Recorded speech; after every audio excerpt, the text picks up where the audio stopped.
तो ये हो गया दिन भर का रिवीजन ऑफ पाठशाला की पहली क्लास। इधर चीन को घेरने निकले पीएम मोदी, उधर जिनपिंग लापता हो गया है। पाकिस्तान ने नया हाफिज सईद तैयार कर दिया है। मुनीर का नया प्लान, हाफिज सईद को मरवाने के लिए क्या नया हाफिज सईद तैयार किया गया है। लापता जिनपिंग, तख्ता पलट की तैयारी, अंदर ही अंदर चीन बड़ा खेल कर रहा है। और मोदी ने 3 दोस्तों के साथ मिलकर पाकिस्तान को कैसे फिर ठोक दिया है, सबसे पहले इसका चैप्टर खोल रहा हूं। कल हमने पाठशाला में आपको बताया था कि कैसे नरेंद्र मोदी अपने 11 साल के सबसे लंबे विदेश दौरे पर निकल गए। और यह दौरा ऐसा है जिसमें मोदी चीन और पाकिस्तान दोनों की घेराबंदी करने का प्लान तैयार करके निकले। लेकिन उधर मोदी विदेश यात्रा पर निकले और इधर पड़ोस में यानी चीन से लेकर पाकिस्तान तक में गजब तूफान आ रखा है। बेशर्म पाकिस्तान का बेशर्म फील्ड मार्शल मुनीर अब अपने घर के अंदर ही खेला करने में लग गया। एक तरफ तो हाफिज सईद को भारत की गोली से बचाने के लिए घोड़े खोल रखे थे कुछ दिन पहले तक, लेकिन अब उसने हाफिज सईद का रिप्लेसमेंट तैयार करना शुरू कर दिया। उधर पर्दे के पीछे से चीन अपना खेल कर रहा है। चीन सामने से कुछ बोलता नहीं, लेकिन पाकिस्तान को आगे करता कि जाओ जाओ जाओ भिड़ो इंडिया से, और अपना गेम सेट करता है। लेकिन बॉस, चीन में भी अलग लेवल की हलचल है। आज ही यह खबर आ गई कि चीन में शी जिनपिंग कई दिनों से लापता है। क्या चीन में जिनपिंग का तख्ता पलट होने वाला है, या चीन अंदर ही अंदर कोई खेल कर रहा है? जिनपिंग कहां है भाई? इसका सच क्या है आज आपको बताऊंगा।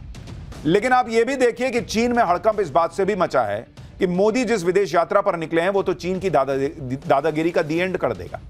दादागिरी और अकड़ तो ट्रंप तक की भी नहीं चल पा रही। एक टक्कर नरेंद्र मोदी की ट्रंप से भी चल रही है, क्योंकि ट्रंप ट्रेड डील पर अपनी मर्जी चलाना चाहते हैं, लेकिन नरेंद्र मोदी टफ नेगोशिएटर हैं और वो भारत का हित नहीं छोड़ेंगे।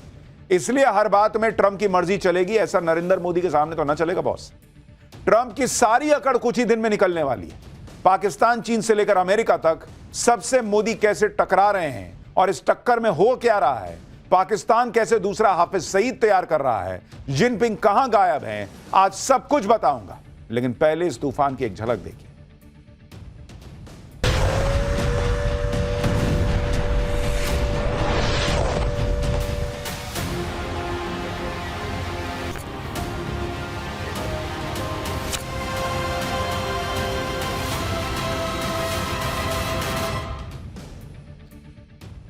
चीन में क्या हलचल मची है, पाकिस्तान कैसे दूसरा हाफिज सईद तैयार कर रहा है, ट्रंप से मोदी कैसे भारत के हितों के लिए लड़ने को तैयार हैं, वो सब आज आपको बताऊंगा। लेकिन पहले देख लीजिए कि नरेंद्र मोदी जब अपने सबसे लंबे विदेश दौरे पर घाना पहुंचे, जो कि शुरुआत है इस दौरे की, उस घाना में पहुंचने पर क्या हुआ। नरेंद्र मोदी अब से बस कुछ देर पहले घाना पहुंचे। वो सुबह अपने विदेश दौरे पर दिल्ली से निकले थे और यह विदेश दौरा उनके 11 साल के कार्यकाल का सबसे बड़ा दौरा है, जिसमें वो एक ही बार में 5 देश जाने वाले हैं। ये 5 देश ऐसे हैं जहां से नरेंद्र मोदी चीन को घेरेंगे। और ये देखिए, लाइव तस्वीरें घाना से आ रही हैं। वहां भी बड़ी संख्या में भारतीय समुदाय के लोग जुटे हैं।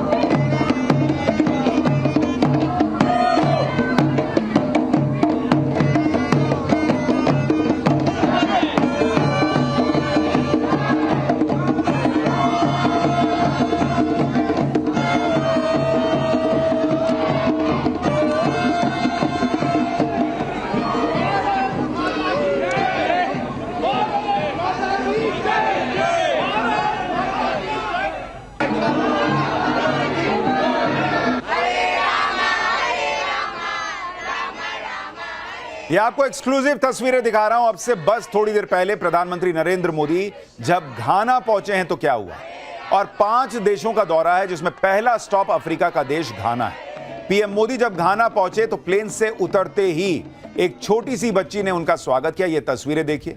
बच्ची ने पीएम मोदी को फूलों का गुलदस्ता दिया। उसके बाद पीएम मोदी ने कुछ देर उस बच्ची से बातचीत की है। जरा तस्वीरें देखिए।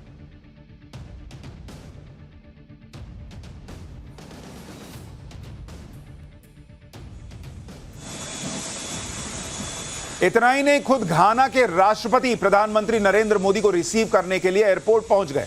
दोनों नेताओं ने एक दूसरे को गले लगाया। यह मुलाकात काफी आत्मीय दिखी। फिर कुछ एयरपोर्ट पर ही कुछ देर तक दोनों नेताओं ने बातचीत भी की। जो घाना के राष्ट्रपति आए थे उनकी तस्वीरें दिखाइए जरा। और जो राष्ट्रपति आए थे घाना के प्रधानमंत्री नरेंद्र मोदी को रिसीव करने के लिए, वो आप देखिए गुजरात की जो वेशभूषा होती है उस तरह की ड्रेस उन्होंने पहनी हुई, आप देखिए, तो यह भी बहुत खास तस्वीर देखने को मिली। इसके बाद पीएम मोदी को एयरपोर्ट पर गार्ड ऑफ ऑनर दिया गया। पीएम मोदी ने इस सम्मान के प्रति आभार भी जताया। यानी प्रधानमंत्री नरेंद्र मोदी का बहुत ही निर्णायक विदेश दौरा शुरू हो चुका है। घाना में पीएम मोदी का जबरदस्त स्वागत हो रहा है और यह तस्वीरें चीन को बेचैन कर देंगी, क्योंकि नरेंद्र मोदी घाना जैसे देशों में जाकर चीन की घेराबंदी करने वाले। घाना जैसे अफ्रीकी देश में चीन ने काफी इन्वेस्ट किया हुआ है। चीन लगातार इन देशों में अपना प्रभाव जमाने में जुटा है, लेकिन भारत ने भी उन इलाकों में अपना प्रभाव बढ़ाना तेज कर दिया है जिन इलाकों में कभी चीन को खुला मैदान मिला हुआ था। भाई 30 साल से भारत का कोई प्रधानमंत्री घाना गया ही नहीं। आप देखिए किस तरीके से भारतीय प्रधानमंत्री का वहां स्वागत हो रहा है। नरेंद्र मोदी तो घाना पहुंच गए, लेकिन चीन के राष्ट्रपति शी जिनपिंग कहां गायब है भाई? लापता जिनपिंग, खबरें चल रही हैं, बहुत बातें हो रही हैं। चीन में शी जिनपिंग के साथ क्या कोई खेल हो गया है या जिनपिंग अंदर ही अंदर अपना कोई नया खेल कर रहे हैं? इसकी चर्चा बड़े जोर शोर से चल रही है। जिनपिंग के तख्ता पलट की खबरें फिर से उड़ रही हैं। लोग तो ऐसी बातें भी कर रहे हैं कि चीन में शी जिनपिंग को साइड लगा दिया गया है। ये खबरें इसलिए चर्चा में हैं क्योंकि चीन में कई दिनों से कहा जा रहा है कि जिनपिंग न किसी मीटिंग में दिख रहे हैं, न किसी कार्यक्रम में उनका चेहरा चमक रहा है। अगर शी जिनपिंग कोई मीटिंग कर भी रहे हैं तो वो बहुत कम समय के लिए, उसकी ज्यादा मीडिया कवरेज तक नहीं हो रही। ऐसा दावा है कि मई और जून के महीने में तो शी जिनपिंग लगभग कई दिन आउट ऑफ एक्शन रहे हैं, दिखे ही नहीं है। ना वो किसी परेड में दिखते हैं, ना किसी कार्यक्रम में दिखते हैं। चीन के सरकारी अखबारों से भी शी जिनपिंग का चेहरा कई दिनों तक गायब रहा है, ऐसा दावा किया जा रहा है। यहां तक कि चीन में आने वाले विदेशी नेता भी दूसरे नेताओं से मिलकर लौट जा रहे हैं। शी जिनपिंग ने मुलाकात नहीं की इन नेताओं से, और इसलिए बड़ी खबर उड़ रही है कि जिनपिंग कहां गायब है। हमारे यहां फिल्म आई थी लापता लेडीज, वहां फिल्म बन गई है लापता जिनपिंग। कहां गायब हो गया जिनपिंग? चीन में शी जिनपिंग का अचानक गायब हो जाना कोई मामूली बात नहीं है। अगर आप चीन का ट्रेंड देखेंगे तो अगर वहां कोई बड़ा नेता अचानक से लाइमलाइट से गायब हो जाए तो उसका सीधा मतलब होता है कि अब उस नेता की विदाई का वक्त आ गया। और यही वजह है कि शी जिनपिंग के भी सुर्खियों से दूर रहने को लेकर कई अटकलें लगाई जा रही हैं। एक थ्योरी चल रही है कि शी जिनपिंग की पावर कम कर दी गई है। शी जिनपिंग को साइडलाइन कर दिया गया है, अब वो सिर्फ नाम के राष्ट्रपति रह जाएंगे। दूसरी थ्योरी यह चल रही है कि शी जिनपिंग का पूरा तख्ता पलट ही होने वाला है। जिनपिंग से उनकी गद्दी, पावर सब छीन ली जाएगी। तीसरी थ्योरी यह चल रही है कि चीन की कम्युनिस्ट पार्टी के अंदर दो धड़े बट गए हैं और जिनपिंग अंदरूनी संघर्ष में फंस गए हैं। चौथी थ्योरी यह है कि शी जिनपिंग की गैर मौजूदगी के पीछे चीन का कोई बड़ा खेल है। शी जिनपिंग अंदर ही अंदर कोई नया गेम प्लान बना रहे हैं और अपने गायब होने की खबरें खुद फैलवा रहे हैं। चीन कुछ भी कर सकता है बॉस, लेकिन जिनपिंग का यूं गायब हो जाना सवाल तो खड़े करता है। शी जिनपिंग को लेकर जो कहानियां अभी चल रही हैं उसकी शुरुआत तब हुई जब 4 जून को शी जिनपिंग बेलारूस के राष्ट्रपति से मिले थे। इस मीटिंग को लेकर बेलारूस की मीडिया ने छापा था कि मीटिंग में शी जिनपिंग काफी थके हुए लग रहे थे। उनका ध्यान भी कहीं और था, ऐसा लग रहा था। इतना ही नहीं, यह मीटिंग सीसीपी यानी चाइनीज कम्युनिस्ट पार्टी के लीडर्स के कंपाउंड में हुई। किसी नेता की स्टेट विजिट को देखते हुए काफी लो प्रोफाइल जगह थी। जबकि बीजिंग में अक्सर कोई विदेशी नेता आता है तो उसे चीन की चमक धमक दिखाई जाती है। बीजिंग में भव्य हॉल में अक्सर ऐसी मीटिंग्स आयोजित की जाती हैं। इस मीटिंग में शी जिनपिंग के साथ बहुत कम लोग थे, ना कोई ट्रांसलेटर था, ना कोई सीनियर अधिकारी दिख रहा था। चीन में शी जिनपिंग की ताकत को कम किया जा रहा है, ये बातें सिर्फ हवा में नहीं हो रही, और ऐसे कई संकेत भी हैं जो इस हवा को और गति दे रहे हैं, जिससे लग रहा है कि शी जिनपिंग का रौला कम हो रहा है या फिर उनका तख्ता पलट तो नहीं होने वाला। पहला संकेत यह है कि शी जिनपिंग की सिक्योरिटी और उनके साथ जो काडर चलता था उसमें 50% की कटौती होने की खबरें। दूसरा संकेत, शी जिनपिंग मई और जून में कई दिनों तक गायब रहे, उसके बाद भी कई अहम मीटिंग में शामिल नहीं हुए। तीसरा संकेत, शी जिनपिंग की पार्टी और सेना के बड़े पदों पर बड़ी संख्या में शी जिनपिंग के करीबियों को निकाल दिया गया है। चौथा संकेत, जिनपिंग की बीमारी और उम्र से भी चीन की लीडरशिप में बहुत संदेह पैदा हो रहा है और इसी के साथ चीन की वित्तीय हालत बहुत खराब है। सरकार को लेकर पूरे चीन में गुस्सा बढ़ रहा है और जिनपिंग पर विश्वास कम होता जा रहा है। पांचवा संकेत, हाल ही में जब ट्रंप और शी जिनपिंग के बीच फोन कॉल हुई, चीन की स्टेट मीडिया ने बिना किसी टाइटल के शी जिनपिंग का नाम लिया, जबकि पहले ऐसा कभी नहीं हुआ था। सवाल यह है कि अगर चीन में शी जिनपिंग का पैकअप होने वाला है तो फिर शी जिनपिंग की जगह कौन लेगा, और चीन में ऐसा कौन है जो जिनपिंग के साथ खेला करेगा। ऐसी खबरें हैं कि जिनपिंग के साथ खेल करने के पीछे चीन के पूर्व राष्ट्रपति हू जिनताओ है। यह भी चर्चा है कि शी जिनपिंग की जगह वांग यांग ले सकते हैं, जिन्हें हाल में ही कम्युनिस्ट पार्टी में अहम पद दिया गया है। साल 2022 से ही वांग यांग को शी जिनपिंग का उत्तराधिकारी माना जाता रहा है। चीन में वांग यांग को एक ऐसे नेता के तौर पर पेश किया जा रहा है जो रिफॉर्म्स को सपोर्ट करता है, टेक्नोलॉजी फ्रेंडली है और प्रो मार्केट है, कम विवादित है। आप यह भी देखिए कि चीन के जिस पूर्व राष्ट्रपति हु जिनताओ को शी जिनपिंग ने बेइज्जत किया था, वो आज जिनपिंग से बदला ले रहे हैं, ऐसी खबरें। आपको साल 2022 का एक वीडियो दिखाता हूं, जिसमें साल 2003 से 2013 तक चीन के पूर्व राष्ट्रपति रहे हु जिनताओ को चाइनीज कम्युनिस्ट पार्टी की बैठक से उठाकर देखिए कैसे बाहर कर दिया गया था। यह आदमी, आप सोचिए, जो पूर्व राष्ट्रपति था, उसको शी जिनपिंग की बगल से उठा के लोग ले गए, जैसे कई बार दफ्तर से नहीं निकालते हैं कि बॉस छोड़िए। आप सोचिए, उस बुजुर्ग आदमी को उठा के जबरदस्ती हटा दिया गया। लोग कह रहे हैं यही शी जिनपिंग के साथ तो नहीं होने वाला है। इस बैठक में शी जिनपिंग खुद मौजूद थे और उनके सामने यह सब हुआ। इस बैठक में ही शी जिनपिंग को तीसरी बार पार्टी का महासचिव चुना गया था। वीडियो में जिनपिंग के साथ बैठे नेता चीन के पूर्व राष्ट्रपति हु जिनताओ थे। हु जिनताओ को जब बाहर ले जाया जा रहा था, तब उनके राष्ट्रपति जिनपिंग के पास रुककर कुछ कहते हुए वो दिखे थे। राष्ट्रपति जिनपिंग ने भी सिर हिलाते हुए कुछ कहा। इस वीडियो में दिखता है कि हु जिनताओ एक समय बाहर जाने को बिल्कुल तैयार नहीं थे। तब इस वीडियो को शी जिनपिंग की बढ़ती ताकत का एक नमूना माना गया था। यह सब जिनपिंग के इशारे पर हुआ था। आमतौर पर चीन में ऐसी घटनाओं के वीडियो नहीं आते, लेकिन इस वीडियो को जानबूझकर जारी किया गया था ताकि क्लियर मैसेज चला जाए कि जिनपिंग ही अब चीन के सर्वे सर्वा हैं। लेकिन अब चीन में खेल पलट रहा है क्या, यह सवाल खड़ा हो रहा है। और अब तो नरेंद्र मोदी घाना पहुंचे हैं और जिस दौरे पर गए हैं, वहां से चीन को और तकलीफ होनी है। शी जिनपिंग चीन में 15 साल से एक छत्र राज कर रहे हैं। चीन में कम्युनिस्ट पार्टी ऑफ चाइना का राज चलता है, जिसके संस्थापक थे माओ।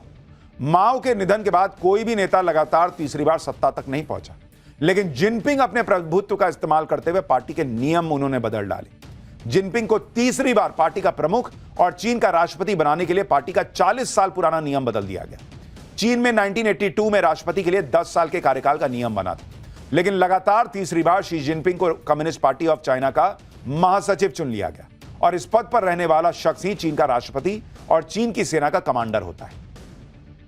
तीसरी पारी की शुरुआत के साथ ही जिनपिंग ने यह जता दिया था कि वो माओ की तरह आजीवन सत्ता में रहने का सपना देख रहे हैं। लेकिन आज के वक्त में हालात ये हैं कि शी जिनपिंग का तख्ता पलट हो जाएगा, ऐसी खबरें बहुत जोर शोर से चल रही हैं। और इधर चीन में शी जिनपिंग को लेकर बवाल मचा है, उधर चीन हर तरफ से घिरता जा रहा है। दलाई लामा ने भी आज चीन को ठोक दिया है। तिब्बत के निर्वासित आध्यात्मिक धर्मगुरु दलाई लामा ने कह दिया है कि उनके उत्तराधिकारी का चयन तिब्बत बौद्ध परंपराओं के मुताबिक होगा और इसमें चीन की कोई भूमिका नहीं होगी। इस बयान से चीन तिलमिला गया है।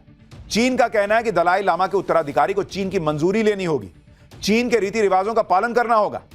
लेकिन अब दलाई लामा के उत्तराधिकारी का मामला सिर्फ धार्मिक नहीं, बल्कि चीन के प्रभुत्व का मुद्दा बन गया है।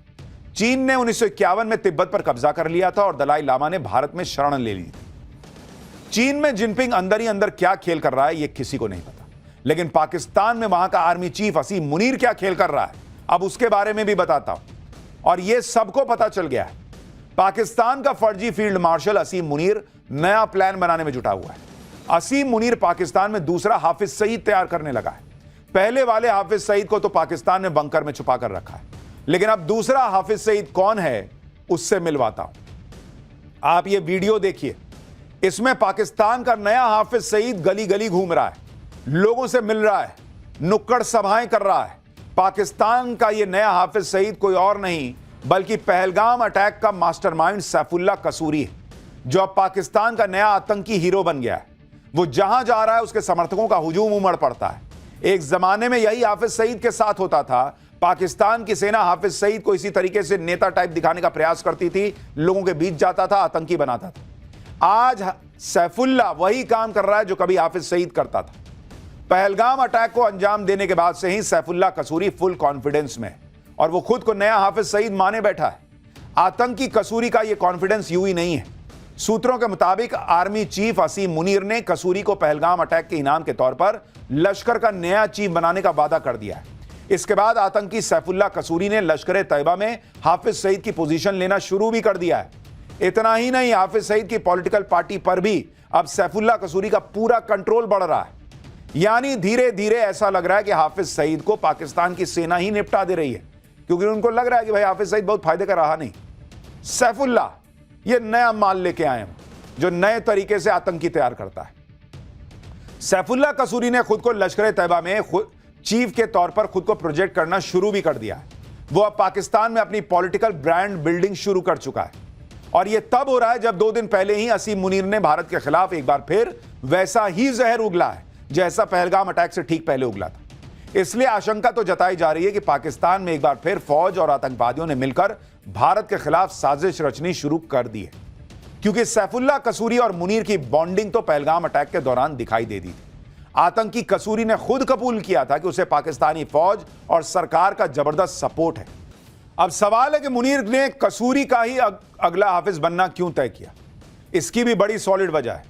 सैफुल्लाह कसूरी अभी लश्कर तैयबा का डिप्टी चीफ है, हाफिज सईद का बेहद करीबी है, दोनों के बीच गहरी दोस्ती भी है। भारत के खिलाफ जहर उगलना हो या कश्मीर में टेरर अटैक करवाने हो, हाफिज सईद के बाद सैफुल्लाह कसूरी का ही नाम आता है। अब आपको सैफुल्लाह कसूरी की क्वालिफिकेशन बताता हूं जिसकी वजह से वो पाकिस्तान का नया हाफिज सईद बनता जा रहा है। पहली क्वालिफिकेशन, हाफिज सईद की तरह सैफुल्लाह कसूरी की भी पाकिस्तानी फौज में ऊपर के लेवल तक बातचीत है। दूसरी क्वालिफिकेशन, हाफिज सईद की तरह सैफुल्लाह कसूरी भी भारत का मोस्ट वांटेड आतंकवादी है। तीसरी क्वालिफिकेशन, जैसे हाफिज सईद ने मुंबई अटैक करवाया वैसे ही सैफुल्लाह कसूरी ने पहलगाम अटैक करवाया। लेकिन पाकिस्तान में आतंकवादी सरगना बनने की सबसे बड़ी क्वालिफिकेशन तो नरेंद्र मोदी को गाली देना होती है, नरेंद्र मोदी को जान से मारने की धमकी देना होती है। और इस मामले में भी सैफुल्लाह कसूरी हाफिज सईद से पीछे नहीं। आप एक बार हाफिज सईद और अब ये नया वाला हाफिज सईद सैफुल्लाह, इन दोनों को सुनिए एक साथ कि कैसे पाकिस्तान के दोनों ग्लोबल आतंकवादी नरेंद्र मोदी का खून बहा देने की गीदड़ भभकियां देते हैं। अब आपके दिमाग में सवाल आ रहा होगा कि अगर सैफुल्लाह कसूरी लश्कर तैयबा का चीफ बनेगा तो हाफिज सईद क्या करेगा? कहीं हाफिज सईद मर तो नहीं गया है? कहीं हाफिज सईद भी किसी अज्ञात हमलावर का शिकार तो नहीं हो गया है? आखिर हाफिज सईद का करंट स्टेटस क्या है? हाफिज सईद का आतंकी बेटा जो भी कह रहा है कि हाफिज सईद एकदम फिट है, लेकिन सच क्या है वो आपको वीडियो में दिख जाएगा। यह हाफिज सईद का लेटेस्ट वीडियो आपको दिखा रहा हूं जिसमें हाफिज सईद की हालत देखिए। ऐसा लग रहा है कि हाफिज सईद अपने होशो हवास में नहीं है। कहा जा रहा है कि हाफिज सईद अब 77 साल का हो चुका है और बहुत बीमार है। हालांकि एक आशंका यह भी जताई जा रही है कि पाकिस्तानी एजेंसियों ने जानबूझकर हाफिज सईद का यह वीडियो जारी किया है ताकि हाफिज सईद को हटाकर सैफुल्लाह कसूरी को लश्कर की कमान सौंप दी जाए। यह भी हो सकता है कि असीम मुनीर ने दूसरा हाफिज सईद तैयार करके हाफिज को मरने के लिए छोड़ दिया हो, या कुछ दिन में हो सकता है खुद ही निपटा देंगे और कहेंगे कि भाई ये तो मार के चला गया कोई अज्ञात हमलावर, और जो है उसको बना देंगे सैफुल्लाह को नया लश्कर का चीफ। लेकिन आप इसकी हालत देखिए हाफिज सईद की। लड़का इनका कह रहा है वो बेटा कि पापा मेरे एकदम ठीक हैं, अब्बा मेरे एकदम ठीक हैं। ये देखिए चेहरा उतरा हुआ है, पता नहीं कुर्ते पे क्या गिरा हुआ है, मुंह से कुछ निकला क्या है, लेकिन हालत तो भाई की खराब है। यानी पाकिस्तान में पहलगाम अटैक के मास्टरमाइंड कसूरी को हाफिज सईद की जगह देने की पूरी तैयारी हो चुकी है और पाकिस्तान की शहबाज सरकार कसूरी के फुल सपोर्ट में।